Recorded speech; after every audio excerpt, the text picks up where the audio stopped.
पीलीभीत की इस बार हवा बदली बदली सी है। इस बार न मेनका है न वरुण है, मैदान में मोदी के जितिन है। पीलीभीत की सियासत का सबसे बड़ा ट्विस्ट इस बार यही है। तो मुझे ये बताओ, 19 तारीख को कमल के फूल पे बटन दबेगा? नाश्ता नहीं किया ना? दम नहीं है क्या? महिलाएं पंखे में गर्मी बनाएंगी क्या? 19 तारीख को कमल के फूल पे बटन दबेगा? भारत माता की और जोर लगाना पड़ेगा। 19 तारीख को कमल के फूल पे बटन दबेगा? अब मालूम पड़ा। 1989 के चुनाव के बाद पीलीभीत में जनता दल की कैंडिडेट के तौर पर मेनका गांधी पहली बार सांसद बनी। फिर वो निर्दलीय और बाद में बीजेपी के टिकट पर चुनाव लड़ती रहीं। मेनका पीलीभीत सीट से 6 बार सांसद बनी। वो यहां से 2 बार जनता दल, 2 बार बतौर निर्दलीय और 2 बार बीजेपी के टिकट पर चुनाव जीतने में कामयाब रही। फिर वरुण गांधी भी यहां से 2 बार लोकसभा जीते। इस बार वरुण गांधी को टिकट नहीं मिला तो पीलीभीत का ये बड़ा सियासी मैटर भी बन गया। कहा जाने लगा कि वरुण नाराज हैं, बड़ा नुकसान हो सकता है और वो सीन से गायब भी हो गए हैं। न वो मोदी के मंच पर दिखे, न जितिन प्रसाद के साथ प्रचार में। एक सवाल, वरुण गांधी का टिकट काट के आपको टिकट मिला, वरुण का सहयोग मिल रहा है। पहले मेनका गांधी भी यहाँ से सांसद रही, वरुण और मेनका का एक लंबा एसोसिएशन रहा था, उनका सहयोग कितना मिल रहा है? ऐसा है, हम सब लोग पार्टी के अनुशासित समर्पित कार्यकर्ता हैं।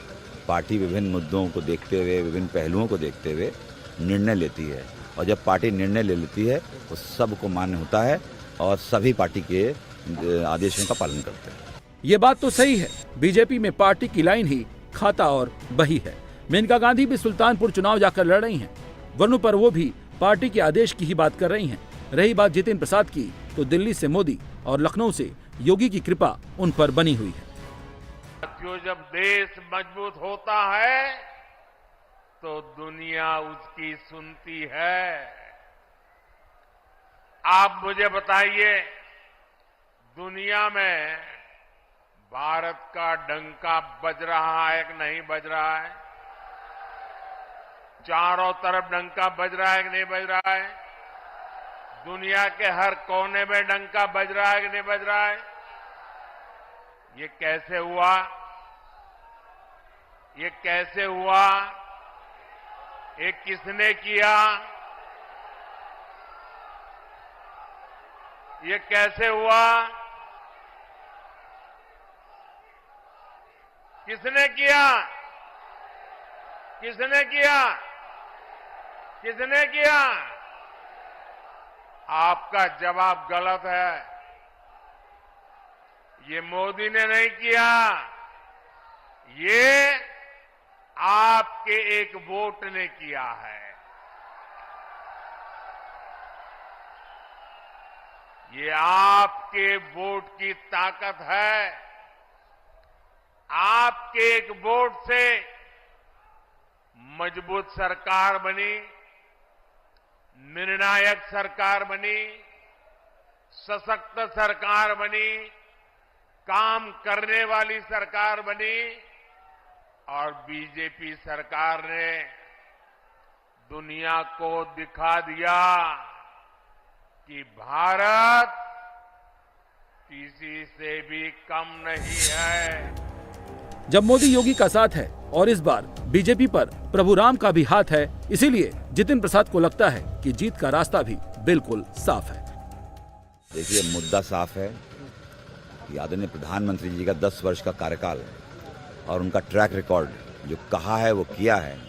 बड़े काम भी हुए देश के लिए और गांव तक की जो विभिन्न योजनाएं चल रही हैं वो लाभार्थी दिखाई देते हैं और यहाँ लोगों के जीवन में सुधार आया है। उन परियोजनाओं के आधार पे, काम के आधार पे, देश की गरिमा और सम्मान बढ़ाने के आधार पे पूरे सभी जात और धर्म के समीकरण ध्वस्त हो गए हैं। मोदी जी के नाम पे पूरी जनता साथ है और आप देखिएगा प्रचंड बहुमत से कमल का फूल खिलेगा।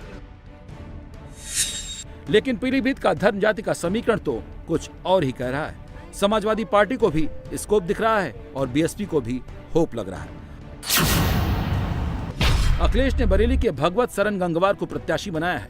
बीएसपी ने पूर्व मंत्री अनीस अहमद खान उर्फ फूल बाबू को टिकट दिया है। दोनों दावेदार मैदान में ताल ठोक रहे हैं, धर्म जाति को जोड़ रहे हैं और बीजेपी के किले को तोड़ने के दावे कर रहे हैं।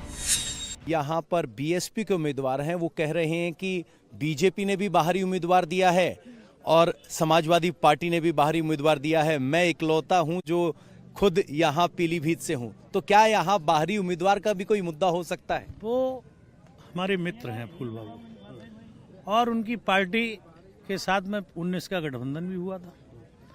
आज की तारीख में वो भारतीय जनता पार्टी की डमी पार्टी है। नाम वहाँ से आते हैं तय होके किसे कहाँ लड़ाना है, और पार्टी घोषणा करती है। तो इसके आगे वो कुछ कहने की आवश्यकता नहीं है। वोट विभाजन होगा मुस्लिम समाज का? नहीं, मुस्लिम समाज यहाँ बैठा हुआ है। 100% वोट एक समाजवादी पार्टी का। बीजेपी को रोकने का तो हिंदुस्तान की जनता रोकेगी, और जो यूथ है आज सारा आदमी जान रहा है कि कोई 400 पार नहीं। हम पीलीभीत को भी देख रहे हैं कि पूरी बीजेपी परेशान है। प्रधानमंत्री जी भी आ रहे हैं, बड़े बड़े लीडर आ रहे हैं, लेकिन ये छोटी सी पार्टी जिसे छोटा लोग समझते हैं, ये बहुजन समाज पार्टी लोगों की मत खराब किए हुए। बीएसपी पर आरोप ये लगता है कि वो बीजेपी की मदद कर रही है, प्रॉक्सी चुनाव लड़ रही है, बहन जी जमीन पर नहीं उतरती हैं, शांत हैं, सिर्फ वोट कटवा की भूमिका है।